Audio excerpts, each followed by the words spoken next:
கிறிஸ்து இயேசுவில் என் அன்பிற்கும் பாசத்திற்கும் இனிய அன்பான இறை மக்களே, ஆராதனை வலையொலியின் அன்பு நேயர்களே, உங்கள் ஒவ்வொருவருக்கும் திருக்காட்சி பெருவிழாவினுடைய மகிழ்வின் வாழ்த்துக்களை உங்களோடு பகிர்ந்து கொள்கிறேன். திருக்காட்சி பெருவிழா வருகிற பொழுது இந்த கிறிஸ்துமஸ் கொண்டாட்டத்தினுடைய நிறைவும் நமக்கு வந்து விடுகிறது. எங்கள் பிலிப்பைன்ஸில் எங்கள் பிள்ளைகளுக்கெல்லாம் பள்ளிக்கூடங்கள் எல்லாமே டிசம்பர் மாதம் 14ஆம் தேதி 15ஆம் தேதியிலேயே இங்கே க்ளோஸ் பண்ணிட்டாங்க. அப்புறம் கிறிஸ்மஸ் செலிப்ரேஷன் இந்த நாட்டில் வந்து அந்த கிறிஸ்து பிறப்புக்கு முன்பாக 9 நாள் நவநாள் நடைபெறும். நமக்கு எப்படி ஊரில் திருவிழா வைக்கிற போது நம்ம திருவிழாவுக்கு நவநாள் வைக்கிறோமோ, அதே போல் கிறிஸ்து பிறப்புக்கு முன்பாக 9 நாட்கள் நவநாள் நடைபெறும். நம்ம ஊரில் அந்த பழக்கமே இல்லை. ஆனால் நான் சாமியாராருக்கு முன்னாடி அந்த பூச புத்தகம் இருக்கு இல்லையா, அப்பயே நான் பார்த்துருக்குறேன். குருவானவர் ஆன பிறகும் கூட அந்த திருப்பலி வைக்கிற பொழுது அந்த சபை மன்றாட்டு, காணிக்கை மன்றாட்டு, நற்கருணை மன்றாட்டு வாசிக்கிறேன் இல்லையா, அதுக்கு அந்த புத்தகத்தினுடைய முன்பகுதியில் அதெல்லாம் இருக்கும். அதில் எண்கிழமை 1, 2 அப்படின்னு வரும், பார்த்துக்கோங்க. அப்போலாம் எனக்கு ஒன்றுமே புரியல, இது என்ன எண்கிழமை அப்படின்னு. நவநாள்னு சொல்லுவாங்க, எங்களுக்கு படிக்கும் போது அந்த லிட்டர்ஜி பாடம் படிக்கும் போது சொல்லியிருக்கிறாங்க. அது என்னன்னு நமக்கு புரியலை. அது இங்கே வந்ததுக்கப்புறம் தான் தெரியும். இந்த 9 நாளும் நவநாளுகளுக்கு மக்கள் போகணும் அப்படின்னு சொல்கிறதுக்காண்டியே இங்கே அந்த ஹாலிடேலாம் 15ஆம் தேதியே ஆரம்பிச்சிடும். 15ஆம் தேதி மாலையில் அது ஆன்டிசிபேட்டரி மேஷ் அப்படின்னு சொல்லி ஆரம்பிக்கிறாங்க. அப்போ ஒவ்வொரு நாளும் 16, 17, 18, 19, 24ஆம் தேதி வரை அதிகாலை 3 மணி அல்லது 4 மணிக்கு முதல் திருப்பலி ஆரம்பிக்கும். இப்போ 3 மணிக்கு ஆரம்பித்தா 3 மணி, 3 மணி, 4:30 மணி, அப்புறம் 5:30 மணி அப்படின்னு பூசை வைப்பாங்க. ஒரு 3 பூசை அல்லது 2 பூசை காலையிலே வச்சுருவாங்க. டான் மாஸ் அப்படின்னு சொல்லுவாங்க, விடியற் காலை திருப்பலி அது எல்லாமே. அப்புறம் ஆன்டிசிபேட்டரி மாஸ்ன்னு சொல்லிட்டு சூரியன் மறைந்ததற்கு அப்புறம் இங்கே மாஸ் வைப்பாங்க. சூரியன் மறைவதற்கு உதிப்பதற்கு முன்பாக வைக்கணும், அப்படி இல்லைன்னா சூரியன் மறைஞ்சதற்கு பின்பாக வைக்கணும். இந்த நவநாட்களில் மக்கள் நிறைய பெருவாரியாக பங்கெடுக்கிறதுனால அரசாங்கமும் அவர்களுக்கு லீவெல்லாம் கொஞ்சம் முன்னாடியே அறிவித்து விடுவார்கள். அப்போ இந்த லீவெல்லாம் முடிஞ்சு எப்போ ஸ்கூல் ஆரம்பிக்க போகுது அப்படின்னா திங்கக்கிழமை ஆரம்பிக்க போகுது, நாளைக்கு. அப்போ எங்கள் டாக்டர் பாய்ஸ்லாம் பார்க்கும்போது கேட்பேன், ஏண்டா இல்லை லீவ்லாம் முடிஞ்சா?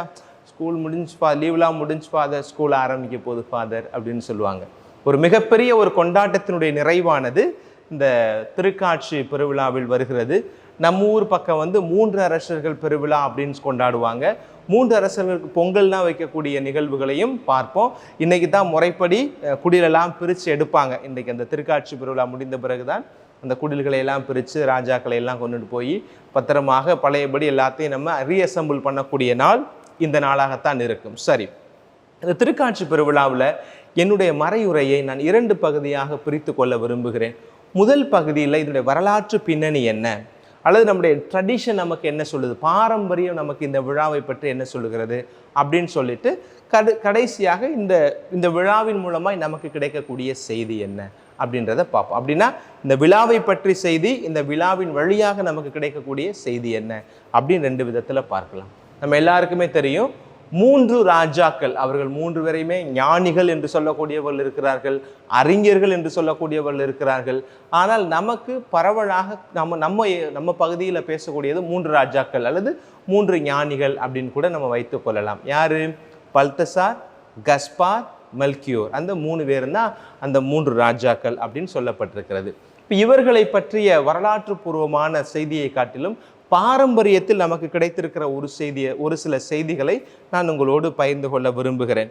மெல்கியூர் இருக்கார் பார்த்தீங்களா, நீங்கள் ஸ்டாச்சுவில் யார் மெல்கியூ, அந்த 3 ராஜாக்களை எப்படி கண்டுபிடிக்கணும்னு தெரியாமல் இருப்பீங்க. இன்னைக்கு போய் பாருங்க. மெல்கியூர் அப்படின்றது ஒரு வயதான தோற்றமுடையவராக இருப்பார், ஒரு ஓல்டு மேனாக இருப்பார், வெள்ளை கலர் தாடி வச்சவராக இருப்பார். அவர் தான் யார்? மெல்கியூர், மூத்தவராக இருக்கிறார். 2வது கஸ்பார் அப்படின்னு ஒருத்தர் இருப்பார். அவர் கொஞ்சம் இளமை தோற்றமுடையவராகவும் தாடி இல்லாமலும் இருப்பார். அவர் தான் யார்? கஸ்பார். இது வந்து நான் சொல்கிறது வழக்கமாக இப்படித்தான் அந்த சிறுவங்கள் இருக்கும். 3வது பல்தசார். அவர் எப்படி இருப்பார் அப்படின்னா கருப்பாக இருப்பார், அதே நேரத்தில் நீண்ட தாடி உடையவராக, கருந்தாடி கொண்டவராக இருப்பார்.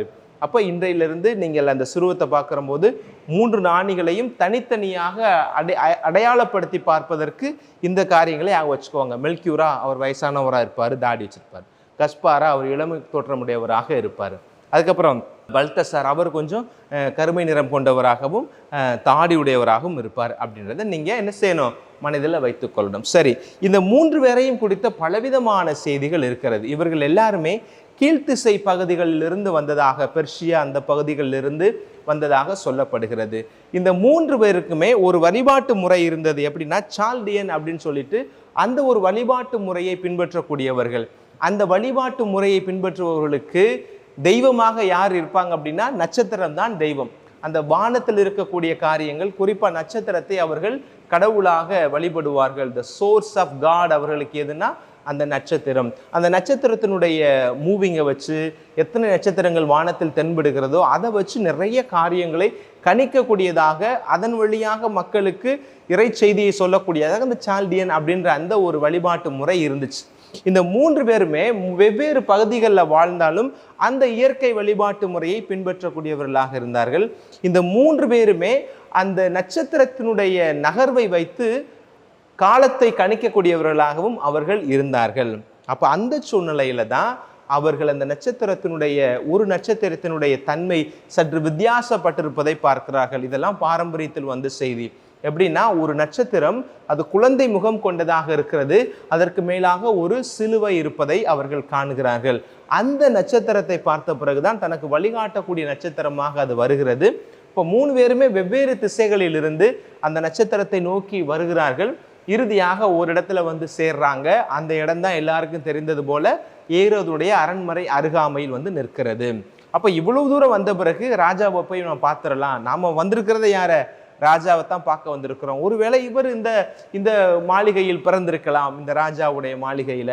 அப்போ குழந்தையை போய் நம்ம பிரின்ஸை பார்த்துடலாம் அப்படின்ற போலதான் வந்து ஏரோதிடம் எப்படி கேட்குறாங்க, வெள்ளந்தியா தான் கேட்குறாங்க, யூதரின் அரசராக பிறந்திருக்கிற அவர் எங்கே அப்படின்னு கேட்கிற பொழுதுதான் ஏரோதுக்கே பெரிய கலக்கம் வந்து தலையில விழுகுது. என்னது, நம்ம நாட்டில் நான் உயிரோடு இருக்கும் போத ராஜாவுக்கு தெரியாம இன்னொரு ராஜாவா அப்படின்ற ஒரு கேள்வி அவர்களுக்குள்ள வருது. இதை அப்படியே நிப்பாட்டுங்க. இந்த இடத்துல 2 கேள்வி. ஏன் ஏரோது இயேசுடைய பிறப்பு செய்தி, அதாவது மெசியாவுடைய பிறப்பு செய்தியை யூதரின் அரசராக ஒருத்தர் பிறந்திருக்கிறாரு அப்படின்னு கேள்விப்பட்டவுடனே ஏரோது இவ்வளவு மூர்க்கமான முடிவெடுக்க காரணம் என்ன? குழந்தைகளை புறம் கொன்றொழிக்கணும்னு நினைக்கிறதுக்கு காரணம் என்ன? இவ்வளவு வஞ்சகமாக கயமைத்தனமாக அவர்களிடம் சொல்லி நீங்கள் போய் பார்த்து விட்டு வந்து என்னிடம் சொல்லுங்கள் என்று சொல்லி அந்த குழந்தையை கொல்வதற்கு துடிப்பதற்கான நோக்கம் என்ன? அது நமக்கு தெரிந்திருக்க வேண்டும். ஏன்னா ஏரோது ஒரு சில நல்ல காரியங்களும் அந்த மக்களுக்கு செய்திருக்கிறான், இல்லைன்னு சொல்ல முடியாது. ஆனால் இந்த இயேசு என்கிற அந்த குழந்தையின் பொருட்டு பல ஆயிரக்கணக்கான பச்சிலம் குழந்தைகளை, மாசில்லா குழந்தைகளை கொல்லக்கூடிய கொடூரனாக ஏரோது வருவதற்கு காரணம் என்ன அப்படின்னு பார்த்தா அதற்கு ஒரு சில காரணங்கள் இருக்கிறது. அதை உங்களோட பகிர்ந்து கொள்ள விரும்புகிறேன். 1, ஏரோது என்பவன் ஒரு வெளிநாட்டினன். என்ன, பக்கத்து தேசத்தை சார்ந்த, பக்கத்து ஊரை சார்ந்தவன். அவன் வந்து ஒரு புறவினத்தான், அவன் யூதன் அல்ல. அப்படின்னா அவர் ஒரு ஃபாரினரா இருக்கிறாரு. அவர் வந்து இந்த நாட்டில் ராஜாவா இருக்கிறதுனால யூதர்களுக்கென்று ஒரு அரசன் யூதத்திலிருந்து பிறந்து விட்டான் என்று சொன்னால் தன் இனத்து அரசனைத்தான் அவர்கள் முன்னிலைப்படுத்துவார்கள். தன் இனத்து ராஜா சொல்வதை கேட்டார்கள் என்றால் என்னுடைய பிழைப்பு வீணாய் போய்விடும் அப்படின்றதுனால ஒரு இன்செக்யூர்டு ஃபீலிங் வரும் இல்லையா, ஒரு பாதுகாப்பற்ற சூழலை உணர்ந்துதான் அந்த குழந்தையை சிசுவிலேயே கொல்ல வேண்டும் என்று நினைத்தான் என்பது ஒரு பகுதி. உங்களுக்கு நான் சொல்லுவது சரியாக விளங்கும் என்று நினைக்கிறேன். எனக்கு போட்டியா பிறந்துட்டான் அப்படின்றத விட தான் வந்து இந்த யூத இனத்தை சாராதவன். அப்போ ஒரு யூத இனத்திலிருந்து ஒருத்தர் அரசர் வராருன்னா அவருக்கு தான் முக்கியத்துவம் கிடைக்கும், தான் தூக்கி எறியப்பட்டு விடுவேன் இந்த மக்களால் என்று பயத்துல அவர் குழந்தையை கொல்ல துடித்தார் அப்படின்றது 1. 2வது, அந்த நாட்கள்ல ரோமையர்கள் தான் அந்த சுத்துவட்டார எல்லாத்தையும் வாழ்ந்து கொண்டிருக்கிறார்கள். சீசரை தவிர வேறொரு அரசர் அந்த நாட்களில் இல்லை. அப்போ சீசர் அரசராக இருக்கிற பொழுது என்னுடைய பகுதியில் இன்னொருவன் அரசனாக இருக்கிறான் என்று சொன்னால் சீசருடைய நேரடி கட்டுப்பாட்டில் பொறுப்பாளராக அமைக்கப்பட்டிருக்கிற நான் ஆளுநன், இவர் ராஜா இல்லை, ஆளுநன். அப்போ இந்த பகுதிக்கே ஒரே ஒரு ராஜா, அது சீசராகத்தான் இருக்க வேண்டும் என்ற நிலையில ஒரு ஆளுநனாய், ரோமையினுடைய நேரடி தொடர்பிலிருந்து நியமிக்கப்பட்ட ஒரு ஆளுநனாய் குழந்தைகளை கொண்டு ராஜாவை கொள்ள நினைத்தான் அப்படின்ற 2 விதமான கருத்துக்களை அவர்கள் சொல்லுகிறார்கள். சரி, ஓகே. நட்சத்திரம் அங்கிருந்து வந்த நட்சத்திரம் எதற்காக ஏரோதுடைய வீட்டில் போய் நின்றது? அது நேரடியாக எங்க போயிருந்திருக்கலாம், குழந்தை இருந்த இடத்துக்கே கொண்டு போய் விட்டுருக்கலாமே அப்படின்னு கேட்கக்கூடியவர்களுக்கும் இங்க ஒரு பதில் இருக்குது. என்னன்னா, அந்த நட்சத்திரம் கொண்டு வந்தது. அவர்களுக்கான அந்த செய்தி கொடுக்கப்பட்டு விட்டது. உலகத்தினுடைய மீட்பராக யூதர்களின் ராஜா பிறந்திருக்கிறார் அப்படின்னு சொன்னது. வானத்து நட்சத்திரம் சொன்னதும் இவர்கள் யாரு, வானத்து நட்சத்திரம் சொன்னதும் இவர்கள் தேடி கண்டுபிடிப்பதும் சரியாக பொருந்த வேண்டும். முழுக்க முழுக்க கடவுளுடைய செயல்பாடோடு இல்லாமல் மனிதனுடைய தன் தேடுதலும் இருக்க வேண்டும், சுய தேடுதல் இருக்க வேண்டும் என்பதற்காக கடவுளுடைய வழிகாட்டுதல், மனிதனுடைய ஈடுபாடும் பங்களிப்பும் இருக்க வேண்டும் என்பதற்காகத்தான் நட்சத்திரம் அந்த இடத்தில் மறைந்தது என்று சொல்லுவார்கள். அதையும் கடந்து இன்னொரு செய்தி இருக்கிறது. என்ன செய்தி இருக்கிறது? 2 செய்தி. புறவினத்தார்களுக்கு, ஜென்டைல்ஸ், அவர்களுக்கு சயின்ஸ் மட்டும்தான் அடையாளங்கள் கொடுக்கப்படும். ஆனால் ப்ராஃபஸி யாருக்கு கொடுக்கப்படும்னா யூதர்களுக்குத்தான் கொடுக்கப்படும். இந்த ஒரு காரணத்தினாலையும் இந்த 3 ராஜாக்களுமே ஜென்டைல்ஸ், அவர்கள் யூத இனத்தை சாராதவர்கள் அப்படின்ற முறையில் அவர்களுக்கு சயின்ஸ் தான் கொடுக்கப்படும், அடையாளங்கள் தான் கொடுக்கப்படும். வானத்தில் இருக்கிற நட்சத்திரம் ஒரு அடையாளமாக இருக்கிறது. அது யூதர்களுடைய இடத்திற்குள் வருகிற பொழுது தன்னுடைய எல்லையை குறித்து கொண்டு ப்ராஃபஸி, அவர்களுக்கு இறை வாக்கு கொடுக்கப்படக்கூடிய சமூகத்தில் வருகிற பொழுது அங்கு மறைந்து விட்டது அப்படின்ற செய்தியையும் இந்த இடத்துல சொல்வதாக நாம் பார்க்கிறோம். கிறிஸ்து இயேசுவில் பிரியமான இறை மக்களே, இன்னும் கூட உங்களுக்கு எளிமையாக புரிந்து கொள்ள வேண்டும்னா, அந்த ஆடு மேய்க்கக்கூடிய இடையர்கள் எல்லாம் அந்த யூத சமூகத்தை சார்ந்தவர்கள். அதனால தான் அவருடைய இறை வாக்கு கொடுக்கப்படுகிறது. யாருடைய வாக்கு? கபிரியேல் தூதர் சொல்லுகிறார், போங்க, உங்களுக்காக பிறந்திருக்க அரசரை போய் நீங்கள் மாட்டுத்திட்டத்தில் பார்ப்பீங்க, அங்கு தீவன தொட்டியில் கிடக்கப்பட்டிருப்பதை காண்பீர்கள்னு அவர்களுக்கு சொல்லப்பட்டுச்சு. ஆனால் இந்த ஜென்டைல்ஸுக்கு சொல்லப்படவில்லை. ஏன்னா இவர்கள் புறவினத்தார்கள், இவர்களுக்கு சைன் மாத்திரம் தான் கொடுக்கப்படும், இறை வாக்கு கொடுக்கப்படாது அப்படின்ற பாரம்பரியத்தின் அடிப்படையிலும் இருக்கிறது. சரி, இப்போ எளிமையா உங்களுக்கு அந்த 3 ராஜாக்கள் யாரு அப்படின்றத நான் சொல்லியிருக்கோம். அப்புறம் இந்த நட்சத்திரத்தினுடைய தோற்றம் மறைவினுடைய வித்தியாசம் எதனாலேன்னு சொல்லியிருக்கோம். ஏன், எதற்காக ஏரோது குழந்தையை கொல்ல தேடினான், துடித்தான் அப்படின்றத நமக்கு சொல்லியிருக்கோம். இன்னும் கூட பாரம்பரியம் என்ன சொல்லுகிறதுனா, இந்த 3 பேருமே ஜனவரி மாதத்துல தான் மரித்திருக்கிறார்கள். அது எந்தெந்த நாட்கள் முதற்கொண்டு குறித்து பாரம்பரியத்தில் சொல்லப்பட்டிருக்கிறது. மெல்கியூர் ஜனவரி 1ஆம் தேதி தன்னுடைய 116வது வயதில் இறந்ததாகவும், பல்தசார் ஜனவரி 6ஆம் தேதி தன்னுடைய 112வது வயதில் இருந்ததாகவும், கஸ்பார் ஜனவரி மாதம் 11ஆம் தேதி தன்னுடைய 109வது வயதில் இறந்ததாகவும் அவர்களுடைய வாழ்க்கை குறிப்பு நமக்கு சொல்லுகிறது. அதையும் கடந்து அவர்கள் இறந்து புதைக்கப்பட்ட பிறகு அவர்களுடைய அந்த திருப்பண்டங்கள் இருக்குது இல்லையா, புனிதர்களாக மாறிய பிறகு அந்த திருப்பண்டங்கள் பெர்ஷியாவிலிருந்து கான்ஸ்டன்டைனுக்கு அனுப்பப்பட்டு மீண்டுமாக 1903ஆவது ஆண்டு கொலோன்ல இருந்து ஒரு சிறு பகுதியை கொண்டு வந்து இன்னைக்கும் மிலான்லையும் கொலோன் பேராலயத்திலையும் இவர்களுக்கான திருப்பண்டங்கள் இருப்பதாக பாரம்பரியம் நமக்கு சொல்லுகிறது. இதுதான் திருக்காட்சி பெருவிழாவினுடைய வரலாற்று பாரம்பரிய பின்னணி. சரி, இந்த பாரம்பரியமும் இந்த வரலாறும் ஒவ்வொரு ஆண்டும் திருக்காட்சி பெருவிழாவின் போது நினைவு கூறப்படுகிறது. எங்களுக்கான மறையுறையின் மைய செய்தி, வாழ்க்கைக்கான செய்தி என்ன அப்படின்னு நம்ம யோசிக்கிறோம் அப்படின்னா, இந்த ஒரு சிறு நிகழ்வோட ஆரம்பிக்கலாம்னு நினைக்கிறேன். தாமஸ் மோர்டன் அப்படின்னு சொல்லிட்டு ஒருவர், அவர் ஒரு பெரிய அறிஞர். அவர் வேற்று மதத்திலிருந்து கிறிஸ்தவ மதத்தை தழுவியவர். பின்னாடி அவர் குருவாவே மாறிட்டார், மங்கா மாறிட்டார். மடாதிபதியில் போய் ஒரு மங்கா மாறிட்டார். அந்த தாமஸ் மோர்டன் ஒரு முறை ஒரு இந்து சன்னியாசியை சந்திக்கிறார். அப்போ இந்து சன்னியாசியை சந்திக்கிற பொழுது அவரோடு பேசக்கூடிய வாய்ப்பு கிடைக்கிறது. அப்போ அவர் கேட்குறார், கிறிஸ்டியானிட்டியை பற்றி நீங்கள் என்ன நினைக்கிறீங்க அப்படின்னு அந்த இந்து சன்னியாசியை பார்த்து தாமஸ் மோர்டன் கேட்டார். அப்போ சொன்னார், கிறிஸ்டியானிட்டியை பற்றி நான் என்ன நினைக்கிறேன் அப்படின்றத விட கிறிஸ்டியானிட்டியை பற்றி, கத்தோலிக்க திருச்சபையை பற்றி நீங்கள் முழுமையாக தெரிந்து கொள்ள வேண்டும் என்று சொன்னால் 2 புத்தகங்களை வாசிக்க வேண்டும். அந்த 2 புத்தகங்களை நான் வாசித்தேன்னு சொல்லிட்டு 2 புத்தகத்து பேரை சொன்னாராம். ஒன்று the confession of Saint Augustine, 2வது புத்தகம் பேர் the imitation of Christ by Thomas Kempis. இந்த 2 புத்தகத்தை நான் வாசித்த பிறகுதான் கத்தோலிக்க திருச்சபை என்றால் என்ன, கிறிஸ்து யார் என்று நான் அறிந்து கொண்டேன். இந்த புத்தகத்தை நீங்களும் வாசிங்கள் அப்படின்னு சொல்லி தாமஸ் மோர்டன்ட்ட அவர் அந்த புத்தகத்தை கொடுத்ததாக அந்த வரலாறு கடந்து செல்கிறது. பிரியமான இறை மக்களே, ஏன் இந்த இடத்துல இந்த ஒரு சிறு கதையை நான் உங்களோடு நிகழ்வை பகிர்ந்து கொள்கிறேன் அப்படின்னு சொன்னால், மாற்று மதத்தை சார்ந்த ஒரு இந்து சன்னியாசி அவர் கிறிஸ்துவை அறிந்து கொள்வதற்கு அந்த 2 புத்தகங்களையும், the classical book of the Catholic church, the confession and the imitation of Jesus Christ, அந்த 2 புத்தகங்களையும் படித்தார்கள். அது நமக்கு சொந்தமான புத்தகம், கத்தோலிக்க திருச்சபைக்கு சொந்தமான புத்தகம். நாம் அந்த புத்தகத்தை வாசித்திருக்கிறோமா என்ற கேள்வி இந்த இடத்தில் எழும்புகிறது. அதே போலத்தான் நமக்கு சொந்தமான பல காரியங்களை நமக்கு சொந்தமான பல காரியங்களை நாம் கண்டுகொள்ளாமல் இருக்கிற பொழுது மற்றவர்கள் நமக்கு அதை எப்படி அறிமுகம் செய்து வைக்கிறார்களோ அதே போலதான் யூதத்தின் அரசராக பிறந்திருக்கிற அந்த யூத மதத்திலே, அந்த வம்சத்திலே வந்திருக்கிற இயேசுவை அந்த யூதர்கள் கண்டுகொள்ளாத சூழ்நிலையில் புறவினத்தாராய் இருந்து வந்திருக்கிற அந்த 3 பேரும், 3 ராஜாக்களும், கஸ்பாரும், மெல்கியூரும், பல்தசாரும் அந்த குழந்தைகளுடைய முக்கியத்துவத்தை அந்த மக்களுக்கு உணர்த்துகிறார்கள். பிரியமான இறைப்பிள்ளைகளே, இந்த காட்சி இன்றைக்கும் தொடர்ந்து கொண்டுதான் இருக்கிறது. யூதராக யூதர்களுக்கு மத்தியிலே யூதருக்காக பிறந்த இயேசுவை எப்படி அந்த யூதர்கள் கண்டுகொள்ளாமல் இருந்து விட்டார்களோ அதுபோல இன்றைக்கும் கத்தோலிக்க கிறிஸ்தவர்களாக இருக்கிற நாம் கிறிஸ்தவத்தின் மையமாக இருக்கிற கிறிஸ்துவை நமக்கு முழுமையாய் வெளிப்படுத்துகிற ஒரு சில காரியங்களை நாம் கண்டுகொள்ளாமல் இருக்கிறோம் என்பது இந்த திருக்காட்சி பெருவிழாவின் செய்தியாக நான் பார்க்கிறேன். விவிலியத்தை நான் பல நேரங்களில் கண்டுகொள்ளாமல் இருக்கிறோம். விவிலியங்களை ஒரு அலங்கார பொருளாக வைத்திருக்கிறோம், அல்லது விவிலியம் என்பது ஒரு கத்தோலிக்க வீட்டில் இருக்க வேண்டும் என்பதற்காக ஒரு இருத்தலுக்காக நாம் விவிலியத்தை வைத்திருக்கிறோம். அதெல்லாம் நம்ம இந்த நாளில் யோசிச்சு பார்க்கணும். அப்படி இருக்கிறோம் அப்படின்னா நமக்கு ஒரு புறவினத்தார் யாராவது வர வேண்டி இருக்கிறது இல்லையா? அதே போல அருள் அடையாளங்களை நாம் இன்னும் முழுமையாக பெரிதாக அதனுடைய மகத்துவத்தை புரியாமல் இருக்கிறோம். அதையும் கடந்திருக்கிற திருச்சபையினுடைய செயல்பாடுகளை, வழிபாட்டு காரியங்களை, வழிபாட்டு கூறுகளில் ஈடுபாடு இல்லாமல் இருக்கிறோம். இவர்களுக்கெல்லாம் ஆண்டவர் இந்த நாளில் சொல்லுகிறார், திருக்காட்சி பெருவிழாவில் ஈடுபாடோடு முக்கியத்துவத்தை காட்டுங்கள் என்று. சில நேரங்களில் யூடியூப்ல சாட்சியங்கள் சொல்வதையெல்லாம் நம்ம பார்க்கிறோம் இல்லையா? ஏன்னா இடையில ரொம்ப சமீபமாக நடிகை மோகினி, முன்னாள் நடிகை, இப்போ அந்த அம்மா முழுமையாக கத்தோலிக்க திருச்சபையை நேசிக்கக்கூடியவர்களாக இருக்கிறாங்க.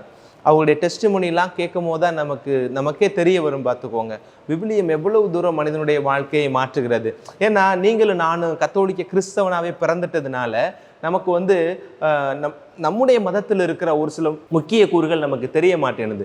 ஆனால் மாற்று மதத்தில் இருந்து விட்டு அந்த மதத்தில் கடவுளை குறித்த அவருடைய பார்வை, அந்த மதம் மனிதத்தை குறித்து அவர்கள் கொடுத்த பார்வை, அந்த மதம் வழிபாட்டு கூறுகளில் காண்பித்த வித்தியாசங்கள், வேறுபாடுகள், பார்ஷியாலிட்டி எல்லாம் பார்த்துட்டு கத்தோலிக்க திருச்சபைக்குள் வருகிற பொழுது நம்முடைய அருளடையாளங்கள் எல்லோருக்கும் பொதுவானது. நம்ம அருளடையாளங்களில் நம்ம யாருக்குமே எந்த பாரபட்சமும் காட்டுவதில்லை. நம்முடைய விவிலியம் எல்லோருக்கும் பொதுவானது. அது வாழ்க்கைக்கான உலகத்தினுடைய மகத்துவத்தை சொல்லக்கூடிய உலக மறையாக இருக்கிறது என்பதை அடுத்தவர்கள் சொல்லுகிற பொழுதுதான் நமக்கு புரிய வருகிறது. அதுல ஒரு காரியம், நம்ம நமக்கே இருக்கிறதுனால நம்ம அதை பெரிதாக நினைத்து கொள்வதில்லை. ஏன்னா அவர்களுடைய வாழ்க்கையில் ஒரு மாற்றத்தை ஏற்படுத்தி கொள்வதற்கு விவிலியம் அவர்களுக்கு கருவியாக இருந்தது. ஆனால் நாம் பிறப்பிலேயே கிறிஸ்தவர்களாக இருக்கிறதுனால அது நம்மோடு தான் இருக்கிறது என்கிற நிலையில் நமக்கு மகத்துவம் தெரியாமல் இருப்பதாக நான் உணர்கிறேன். பல நேரங்களில் தாய் தப்பங்க கூட இருக்கும் போதே நமக்கு அவருடைய முக்கியத்துவம் நமக்கு பெரிதாக தெரியாது. அவங்க இறந்ததுக்கு அப்புறம் தான் அவருடைய முக்கியத்துவம் தெரியும். பார்த்துக்கோங்க. அதே போல தான் இந்த விவிலியங்கள், அருளடையாளங்கள், திருச்சபையினுடைய காரியங்கள் இவையெல்லாம் நம்ம கூட இருக்கும் போதே நம்ம அதை பெரிதாக கண்டுகொள்வதில்லை. ஆனால் ஒரு நாள் வரும், அது நம்முடைய இயலாத நாட்களாக கூட இருக்கலாம், படுத்த படுக்கையாக கூட இருக்கலாம், அது உடல் சோர்வாக இருக்கலாம், எல்லாவற்றையும் இழந்த வெறுங்கையாய் நிற்கக்கூடிய ஒரு சூழலாக இருக்கலாம். அந்த நேரத்தில் தான் நம்ம அதனுடைய மகிமையை கண்டுகொள்வோம் என்று சொன்னால் அது நல்ல ஒரு கத்தோலிக்கத்திற்கு அல்லது ஒரு நல்ல ஆரோக்கியமான கத்தோலிக்கத்திற்கு ஒரு எடுத்துக்காட்டாக இருக்காது. இன்றைக்கு இந்த திருக்காட்சி பெருவிழாவை கொண்டாடுகிற நாம ஒரு வரலாற்று செய்தியை தெரிந்து கொண்டோம் அல்லவா?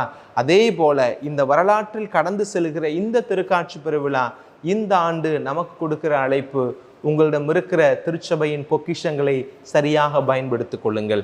அந்த யூதர்களைப் போல இயேசுவை அவர்கள் எப்படி உதாசீனப்படுத்தினார்களோ, எப்படி தனக்காக வந்தவரை தனக்கானவர் என்று அவர்கள் அடையாளப்படுத்தாமல் அங்கீகரிக்காமல் போய்விட்டார்களோ அதுபோல நாம் இருந்து வரக்கூடாது.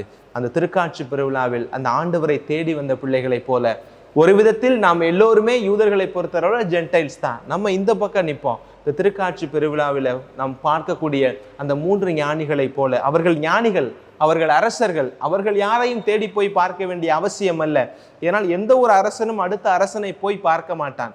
அந்த அரசன் தான் தேவை என்றால் பார்ப்பான். ஆனால் இவர்கள் தங்களுடைய அரசத்துவத்தை எல்லாம் சற்று தள்ளி வைத்து விட்டு ஞானிகளாக இருக்கிறவர்கள் தன்னிடம்தான் அடுத்தவர்கள் கற்றுக்கொள்ள வேண்டும் என்று நினைப்பார்கள். இவர்கள் அப்படியல்ல.